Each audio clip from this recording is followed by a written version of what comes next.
با سلام، در خدمت دوستان هستیم با نصب و راه اندازی نرم افزار ایپلن. در قسمت اول وارد گوگل کروم میشیم و دانلود ایپلن رو سرچ میکنیم. وارد سایت صاف 98 میشیم. همون سایت اولی که برامون میاره سایت صاف 98. داخل سایت صاف 98 ورژن‌های 2024 2023 2022 و غیره موجوده که ما نسخه 2022 رو نصب میکنیم چون راحت‌تر و سبک‌تر نسبت به نسخه‌های 2023 و 2024. من از قبل چون دانلود داشتم دیگه دانلود رو نمیزنم. بعد از اینکه زدین دانلود شروع بشه، گوشه سمت چپ بالا پسورد فایل رو کپی کنید. بعد از اینکه پسورد رو کپی کردین، روی آموزش تصویری نصب و فعالسازی کلیک کنید. یک سری آموزش‌ها رو اینجا گذاشته نسبت به ورژنی که شما استفاده می‌کنید یا می‌خواید دانلود انجام بدین. براتون آموزشش رو گذاشته که چطوری نصب کنید و چطوری فعالسازی بکنید اون کرک نرم افزار رو. و چون ما از ورژن 2022 استفاده می‌کنیم، از آموزش 2022 استفاده می‌کنیم برای نصب و فعالسازی نرم افزار. طبق آموزش فعالسازی داخل سایت، ابتدا باید دسترسی به اینترنتمون رو قطع کنیم.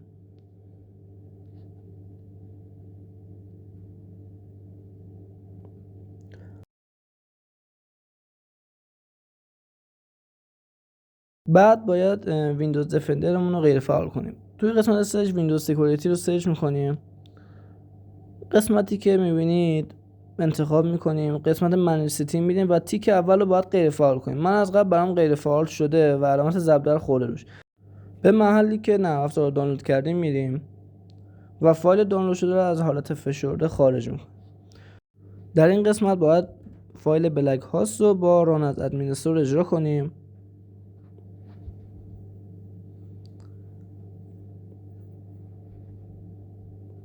بعد از اجرا کردن بلک هاست وارد پوشه ستاپ میشیم و فایل ستاپ رو اجرا میکنیم.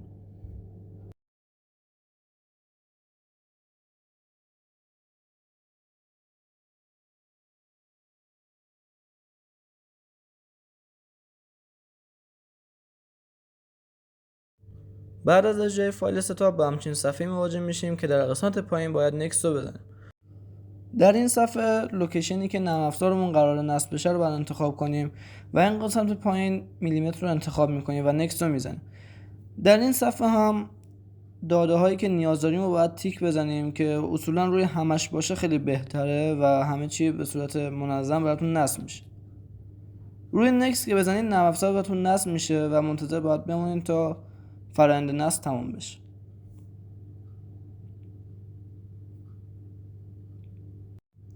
بعد از پایان فرآیند نصب روی فینیش میزنیم. فرآیند نصب نرم افزارمون به اتمام رسید. اما نباید نرم افزار رو اجرا کنیم. برمیگردیم به همون پوشه اول. وارد پوشه کرک میشیم. فایل موجود در این پوشه رو باید کپی کنیم و در مسیری که مشاهده خواهید کرد باید جایگذاری کنیم.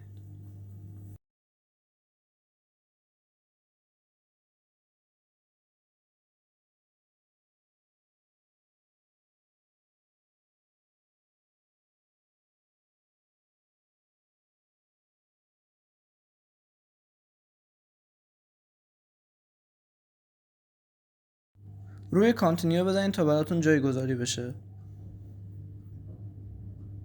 بعد از اتمام این مرحله دوباره برمیگردیم به پوشه اولمون. حالا نوبت پوشه کیجنه. فایل اگزه موجود در این پوشه رو اجرا میکنیم و روی TPL لود کلیک میکنیم. روی فایلی که برامون آورده کلیک میکنیم و اوپن رو میزنیم. حالا در این قسمت روی کریت ضربه میزنیم. فایلی که برامون ساخته رو در این قسمت سیو میکنیم.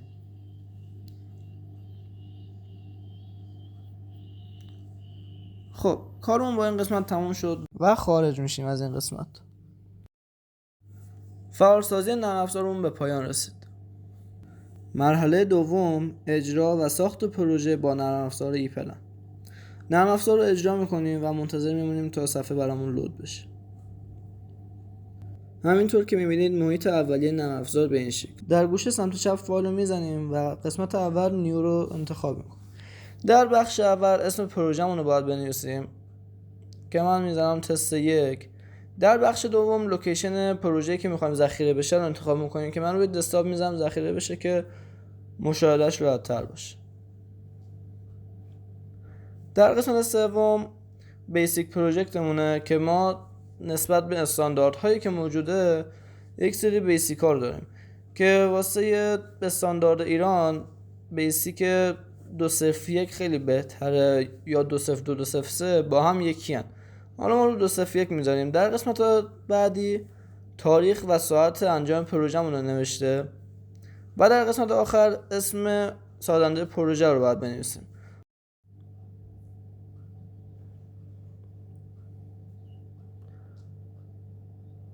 در نهایت روی اوکی کلیک میکنیم و منتظر میمونیم تا پروژه برامون ساخته بشه.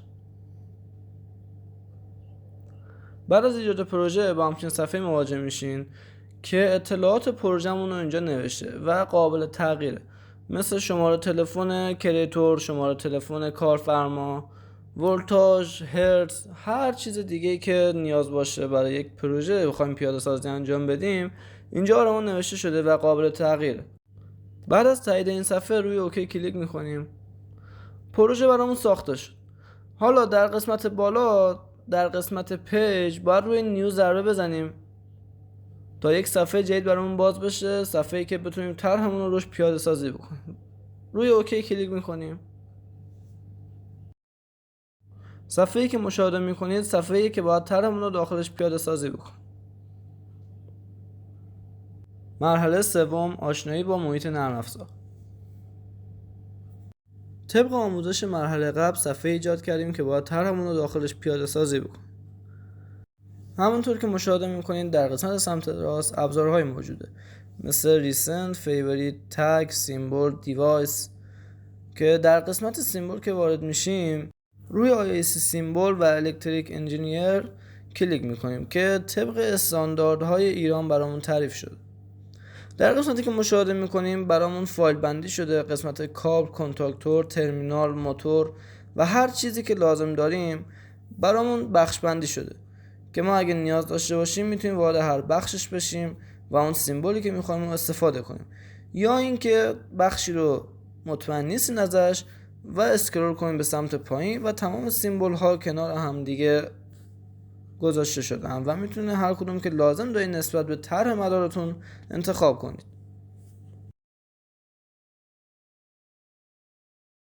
همینطور که مشاهده میکنین همه سیمبول ها اینجا موجوده، از جمله کنتاکتور، فیوز، کلید، شاسی، هر سیمبولی که نیاز داشته باشیم برامون اینجا موجوده.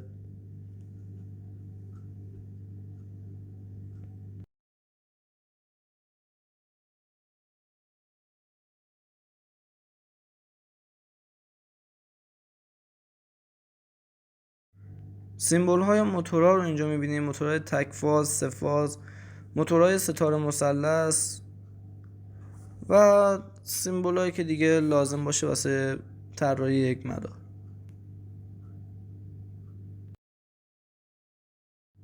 در نوار ابزارهای گوشه سمت چپ بالا یک سری سیمبول های دیگه موجوده که برای انشابگیری و غیره استفاده میشه که براتون جلوتر توضیح خواهم داد. برای اینکه بهتر متوجه بشین من از یک فیوز سه فاز استفاده میکنم که میخوام اینو انشاب بدم به یک کابلی که از بالا میخواد رد بشه. در نوار ابزار بالا کابل رو انتخاب میکنم و از یک گوشه کلیک میکنم تا جایی که نیاز باشه کابل میکشم. هر سیمبل یا هر کابلی که جایگذاری میکنیم یه همچین صفحه‌ای براتون باز میشه که من بعداً توضیحات تکمیلی راجع بهش بهتون میگم.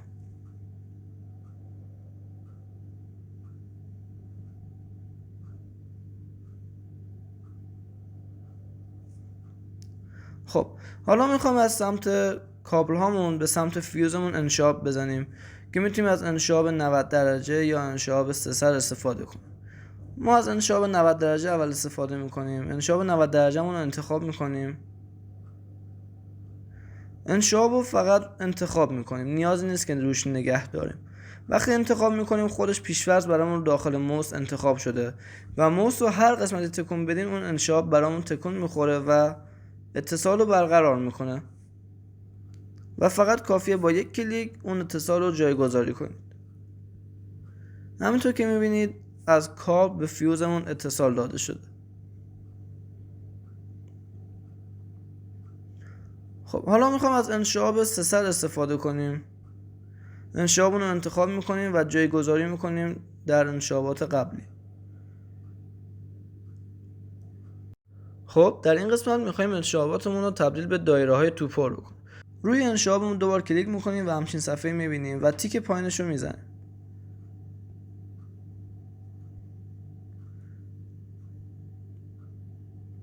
به این شکل انشاباتمون به انشابای دایره های توپر تبدیل شد.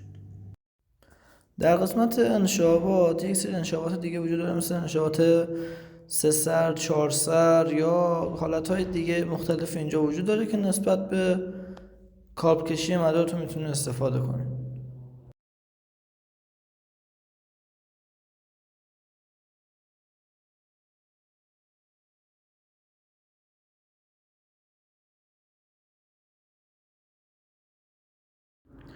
میریم قسمت باکسامون. از قسمت باکس یک بلک باکس انتخاب میکنیم و اون جایی که میخوایم داخل باکس قرار بگیره رو خط میکشیم به این شکلی که میبینین که فیوز یا هر المان دیگه‌ای که استفاده میکنیم داخل باکس به این صورت قرار میگیره. قسمت بعدیش قسمت پایین بلک باکس یک سری ترمینال ها بهمون میده که واسه ورودی های باکسامون میتونیم استفاده کنیم. همینطور که داخل شکل میبینید واسه ورودی های باکسامون از سمت کابل ها از این ترمینال ها استفاده کردیم.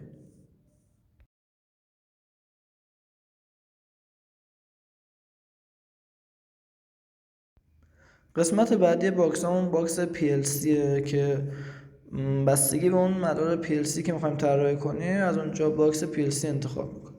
قسمت دیگه ای که اینجا وجود داره قسمت ترمیناله که اینجا میتونیم یک سری ترمینال های دیگه مشابه با این ترمینال هایی که استفاده کردیم میتونیم استفاده کنیم.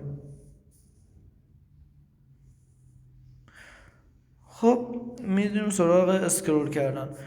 وقتی که مدار رو طراحی میکنید مثلا میبینید قرینه نیست یا مثلا نسبت به دیوارهای بغل یا دیوارهای بالا پایینی داره یا چپ و راست داره، میتونید با اسکرول کردن کل مدار یا یه قسمت یا جزئی از مدار رو جابجا کنید. همینطور که داخل تصویر میبینید با هر بار اسکرول کردن میتونید یه قسمت رو جابجا کنید. میریم سراغ صفحه‌ای که وقتی یک المانی رو جایگذاری میکنیم برامون باز میشه. روی کابل تا کلیک میکنیم همون صفحه‌ای که کابل رو جایگذاری میکنیم برامون باز میشه که در قسمت اول نام کابل رو میتونیم انتخاب کنیم مثل RST L1 L2 L3 که بستگی به نوع مدارمون داره یا طراحی مدارمون. در قسمت فرمت تب فرمت رو انتخاب میکنین. در این قسمت میتونین حالت کابلمون انتخاب کنین که مثل حالتهای نول، ارت، خط صاف، خطای شکسته، خطای خمیده یا هر حالت دیگه‌ای که بستگی به نوع طراحی مدارمون نیاز داریم رو اینجا انتخاب کنیم. که من رو حالت نول میذارم که بهتون کابل رو نشون بدم تغییراتشو. این قسمت میتونید رنگ کابلمون رو انتخاب کنید که بازم بستگی به طرح مدار و این قسمت دیگه هم اندازه ضخامت کابل رو میتونید انتخاب کنید. خب حالا میتونید نتیجه کار رو مشاهده کنید. هم حالت، هم رنگ و هم نوع کابلمون تغییر کرده. بریم سراغ صفحه‌ای که برای سیمبولا یا المانامون باز میشه. در این صفحه قسمت اول که مثل کابل میتونید نام رو انتخاب کنید. حالا من اینو میذارم مثلا F1. و در قسمت دوم این شکلک هایی که میبینید بین عددامون وجود داره، این شکلک ها باعث میشه که اون عددهایی که میخوایم جایگذاری بکنیم دقیقاً روی شاخک هایی که لازم داریم قرار میگیره. حالا من به عنوان مثال میام عددا رو عوض میکنم و حروف میذارم که بیشتر شما متوجه منظور من بشید. اوکی میزنم تا نتیجه کار ببینید. خب همینطور که میبینید بین اون شکلک هایی که وجود داشت من به جای عددا حروف ها رو تغییر دادم، دست به شکلک ها نزدم. میریم قسمت سیمبل. تو این قسمت شما میتونین شکل شماتیک اون المانمون یا اون سیمبلمون رو تغییر بدین که به صورت 90 درجه، 45 درجه، 180 درجه یا هر حالت دیگه ای که نسبت به اندازه مدارمون نیاز داریم میتونیم تغییر بدیم. که من میام رو حالت برعکس میزنم که قابل فهم باشه براتون. بعد اوکی رو میزنم. همینطور که میبینین مدارمون فیوزمون از راست به چپ شد. تو حالت قبلی از چپ به راست بود، حالا از راست به چپ شد. خب بریم واسه یک سیمبل دیگه که بهتون نشون بدم. سیمبل موتور استفاده میکنم که بتونم اون هشتگ های بین عددا رو براتون تغییر بدم که راحت تر متوجه منظور من بشید.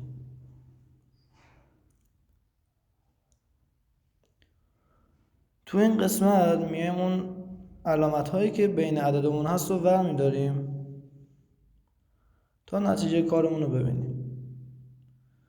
همینطور که میبینید عددا خیلی نامنظم و به هم چسبیده است روی موتور و هیچ کدوم روی هر شاخه که مناسب خودش نیست. برمیگردیم به همون حالت و اون علامت ها رو بین عددامون میذاریم.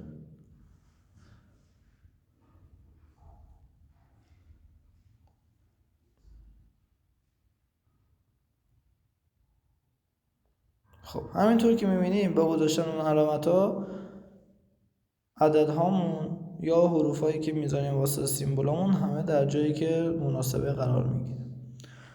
توی بخش سیمبل برای شکل موتورمون هم مثل شکل فیوز میتونیم حالتهای مختلف 90 درجه، 45 درجه یا 180 درجه یا هر حالت دیگه ای که اینجا موجوده رو انتخاب کنیم. خیلی خوب دوستان، با محیط و ابزارهای نرم افزار آشنا شدیم. پایان مرحله سوم. مرحله چهارم، طراحی مدار با نرم افزار ایپلن. یه نمونه ساده از طراحی مدار اینجا داریم، مدار چپگر راستگرد موتور. نرم افزار رو باز میکنیم. طبق آموزش های قبل یک پروژه جدید ایجاد میکنیم. اسم پروژه رو که میذاریم مدار چپگر راستگرد. خب اصولا داخل نرم افزارهای ایپلن یا هر نرم افزار دیگه باید با زبان انگلیسی تایپ بشه، ولی خب من برای اینکه بهتر متوجه بشیم با فارسی تایپ کردم. قسمت دوم که لوکیشن رو انتخاب میکنین که از قبل چون یه بار انتخاب کرده باشین به طور دیفالت براتون انتخاب شده هست.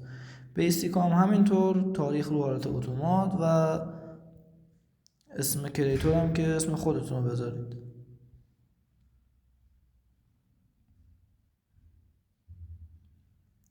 صفحه‌ای که باز میشه رو بهتون توضیح داده بودم دیگه. میتونید یک سری اطلاعات رو تغییر بدید دیگه، مانند شماره تلفن، فکس، تایتل یا هر چیز دیگه.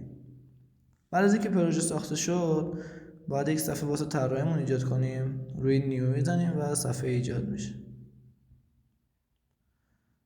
خب برای انجام اول پروژهمون نیاز داریم به یک کابل تک فاز برای مدار فرمانمون.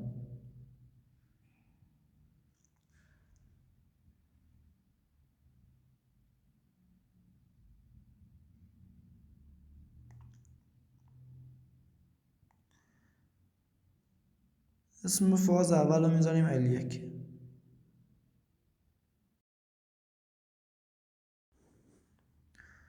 طبق نقشه برای ادامه کارمون نیاز به یک فیوز داریم.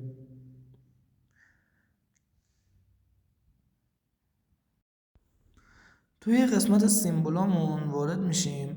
بالای هر سیمبل یک علامت ستاره و یک علامت تگ وجود داره که روی هر کدومشون بزنیم وارد بخش فیوریتمون میشه.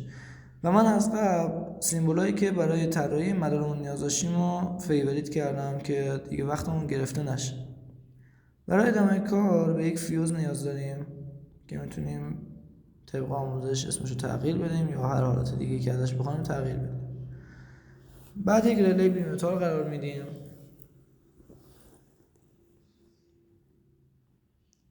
و بعد به یک استوپ نیاز داریم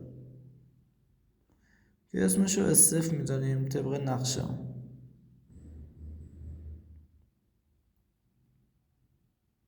کلید استارتمون با S1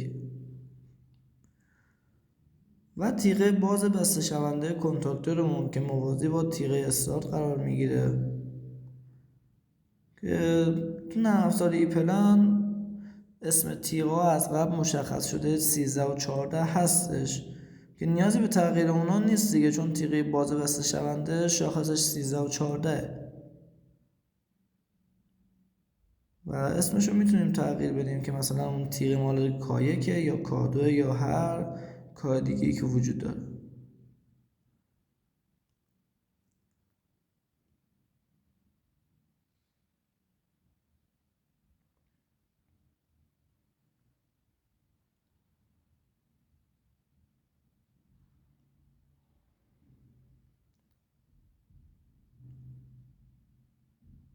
تیغه بسته باز شونده کنتاکتورمون رو باید اینجا قرار بدیم بعد از شستیمون.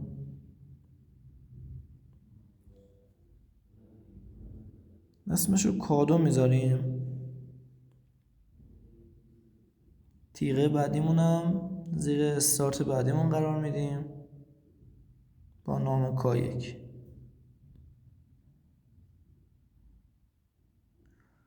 خب برای اینکه اسمای این تیغامون یکی باشه، همینطور که میبینیم من کادویی که گذاشتم خطش پایین تره نسبت به کایک. برای که اون خطم مساوی با کل طرای مدارمون باشه روش دوتا کلیک میکنیم و اسمش رو دوباره عوض میکنیم و مانند اسم کنتاکتور اولمون قرار میدیم.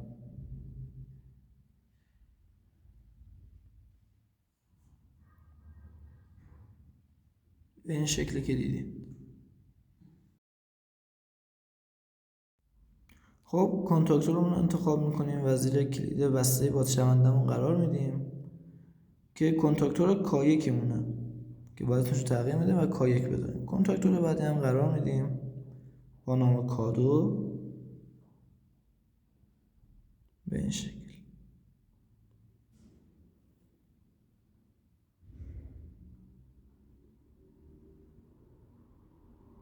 خب حالا این اتصالای تیغامون رو میخوایم به هم وصل کنیم.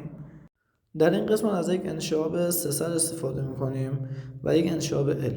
ولی همینطور که میبینید بعد از اینکه انشعاب L اولمون رو قرار دادیم انشعاب L دوم بهش متصل نمیشه و باید از یک انشعاب 3 سر استفاده کنیم که به همین راحتی متصل بشه. حالا برای انشعاب آخرمون دیگه نیاز به انشعاب 3 سر نیست دیگه، یک انشعاب 2 سر کافیه. برای تیغای پایینم به همین روش ادامه میدیم.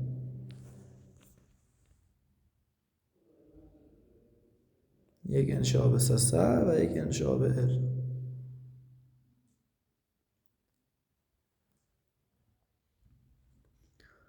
حالا این انشعابمون رو به انشعابای دایره توپر بعدش تبدیل میکنیم.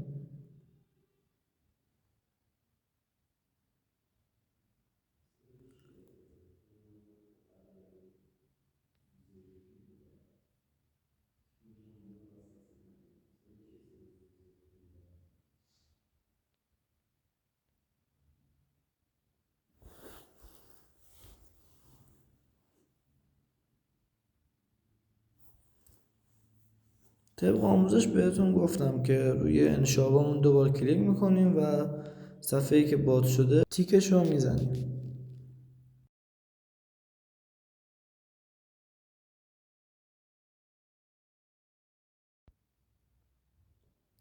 مدار فرمانمون تقریبا آماده است. حالا پایین نیاز به کابل نول داریم که از کابلمون استفاده میکنیم و طبق آموزش های مرحله قبل حالتش رو به نول تبدیل میکنیم.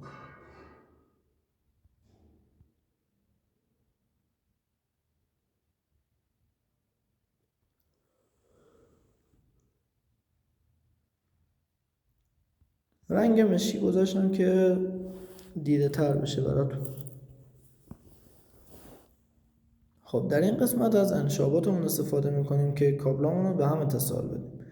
اما یک مشکل اینجا پیش میاد توی انشابات 3 سرمون که وقتی دوتا سر رو به سمت پایین میکشیم دوتا انشاب به هم اتصال پیدا میکنه. حالا یک راهکار برای حذف این انشابمون وجود داره، همینطور که داخل تصویر دیدین به این صورت حذف شده بود. داخل بخش انشاباتمون یک لاین با 2 خط روش هست که اونو میتونه انتخاب کنیم و توی همچین شرایطی میتونیم انشاب اضافیمون رو حذف کنیم. اون لاینی که برام به وجود اومده خود انشاب نه، فقط اون لاینی که از انشاب 2 سر برامون به وجود اومده. خب مدار فرمانمون تکمیل شد.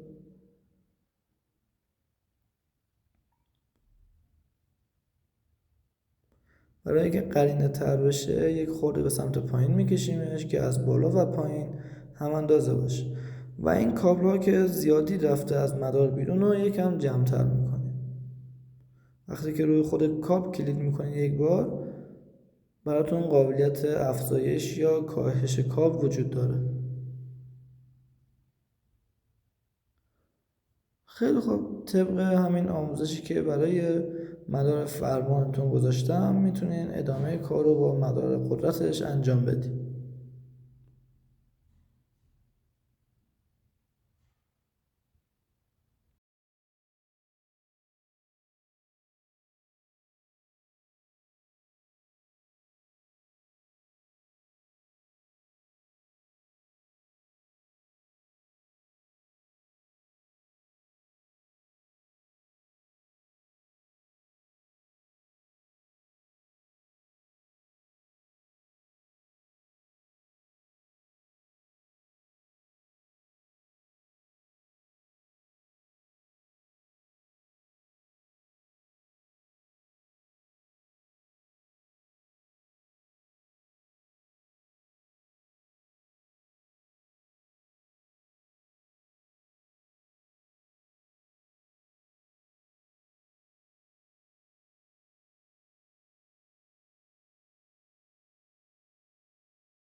مرحله آخر خروجی گرفتن از طرحمون. خب وارد قسمت فایل میشیم، اکسپورت رو انتخاب میکنیم. تو این بخش به هر حالتی که بخوایم میتونیم از پروژمون خروجی بگیریم که من روی PDF انتخاب میکنم. خب تو این قسمت اسم PDF رو میتونین تغییر بدین یا هر اسمی که خواستین بتونین بذارین. لوکیشن رو میتونین تغییر بدین و بعد روی اوکی کلیک میکنین. خب میریم قسمتی که فایل برامون ذخیره میشه. وقتی فایل رو ذخیره میکنید یک پوش برامون ایجاد میشه که وارد پوش داکیومنت میشین و PDFی که ذخیره کردیم رو مشاهده میکنید.